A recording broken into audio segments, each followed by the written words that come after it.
Welcome back to the Power Playbook. Today, we're diving into a law that might seem simple, but is incredibly powerful, from the 48 Laws of Power by Robert Greene. Law 4, always say less than necessary. This isn't about being silent for no reason. It's about mastering the art of restraint to keep control and influence over others. We're going to break this down step by step, explore a fascinating historical example straight from the book, and bring it to life with a modern twist. By the end, you'll understand why less can truly be more when it comes to words and power. So let's get into it. This one's a masterclass in staying ahead. Explaining Law 4, always say less than necessary. So what's Law 4 all about?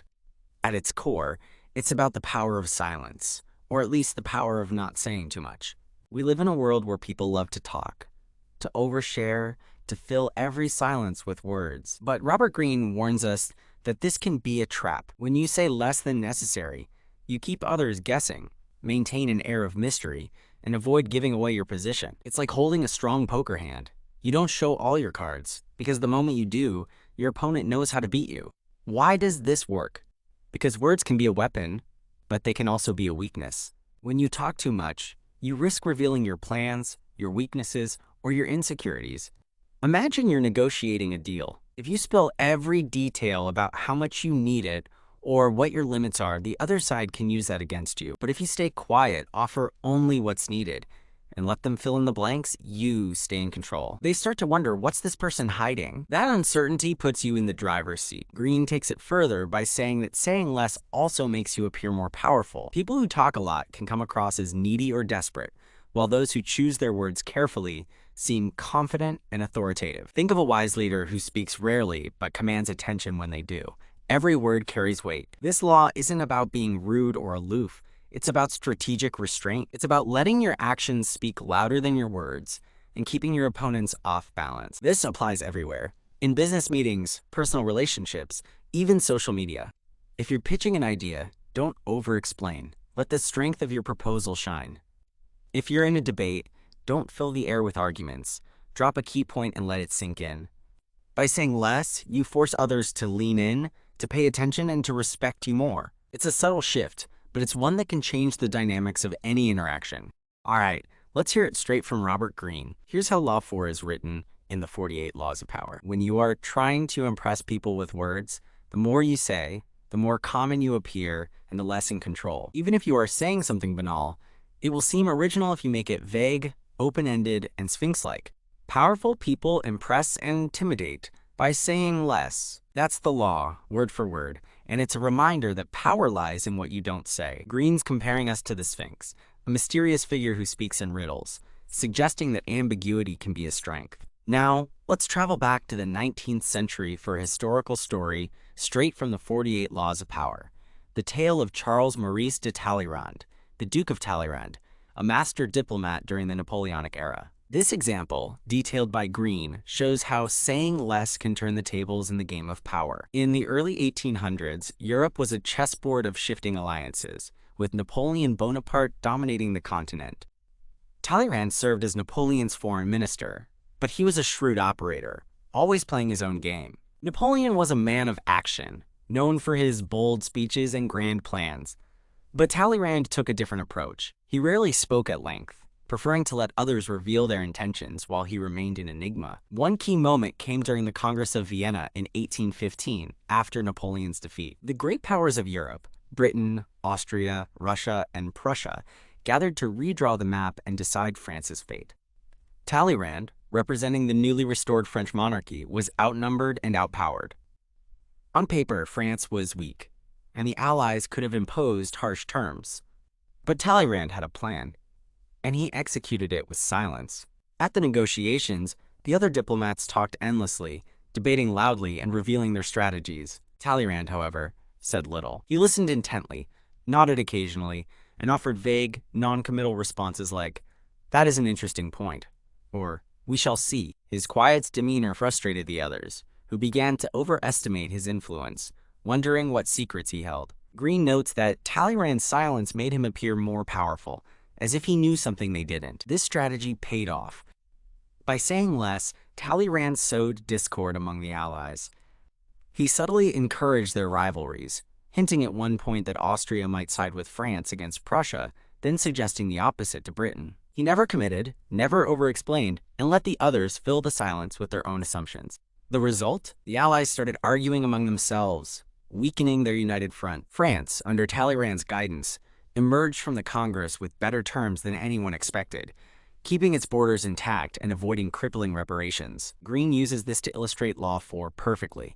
Talleyrand's restraint turned a weak position into a strong one. If he talked too much, he might have revealed France's vulnerabilities or alienated the Allies further. Instead, his silence created a mystique that shifted the power dynamic. It's a lesson in how less can be more when wielded with intent. Now, let's bring Law 4 into today's world with a modern story that shows this principle in action. Meet James, a tech entrepreneur who used silence to navigate a high-stakes business deal in 2023. This story will show you how saying less can work wonders, even in the fast-paced digital age. James had spent years building a small software company, specializing in cybersecurity tools. By 2023, his company was gaining traction, and a major tech giant, let's call them Tech Corp, expressed interest in acquiring it. This was a dream opportunity, but it came with risks. Tech Corp was known for hardball negotiations, often pressuring smaller firms into accepting lower offers by overwhelming them with details and deadlines. James knew that if he revealed too much, his financial needs, his eagerness to sell, or his bottom line, Tech Corp could exploit that. So James decided to apply Law 4. When the initial meeting with Tech Corp's acquisition team happened, he prepared thoroughly but spoke sparingly.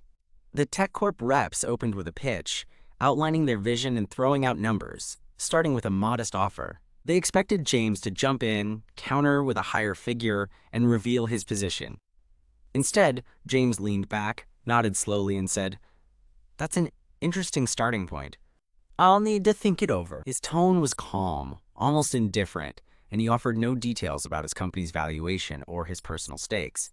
Over the next few weeks, the negotiations continued via video calls and emails. Each time, Tech Corp pushed for more information, asking about revenue streams, customer retention, even James's long-term plans. James responded with minimal answers. "We've got solid growth," or "our clients are happy," leaving them hungry for more. He avoided long explanations, letting the data he did share, carefully curated financial reports, speak for itself.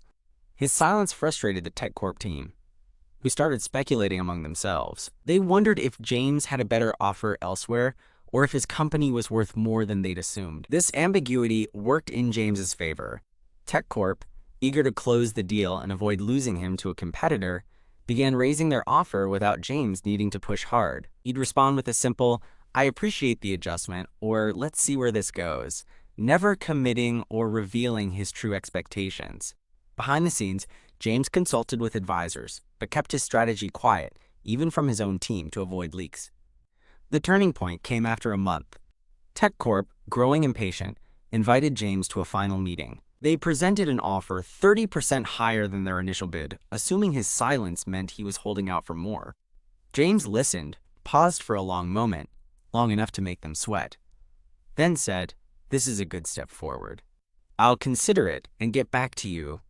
He didn't accept on the spot, didn't gush with gratitude, just left them hanging. 2 days later, he countered with a slightly higher number, which Tech Corp accepted almost immediately, relieved to close the deal. The acquisition went through, and James walked away with a windfall, far more than he'd initially hoped. His restraint had turned a potential disadvantage into a triumph. By saying less, he kept control, forced Tech Corp to reveal their hand, and leveraged their uncertainty to his benefit. This mirrors Talleyrand's approach: silence as a tool to shift power.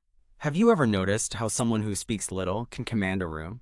Or how oversharing can weaken your position? This law teaches us that words are precious. Use them wisely, and you'll hold the upper hand. Before we wrap up, a quick shout out to the Power Playbook. We're all about unlocking the secrets of books like the 48 Laws of Power to help you master strategy and success. If this lesson clicked for you, hit that like button. It really helps. And subscribe with notifications on for more power-packed insights.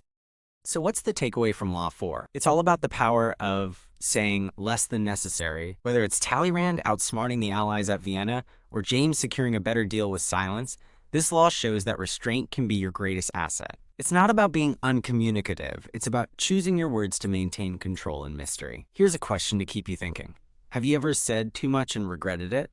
Or used silence to your advantage? Share your story in the comments. I read everyone, and I'd love to hear from you. And don't leave yet. Stick around for a sneak peek at our next video, where we'll tackle Law 5. So much depends on reputation. Guard it with your life. It's going to be a game changer. Thanks for watching, and I'll see you in the next one.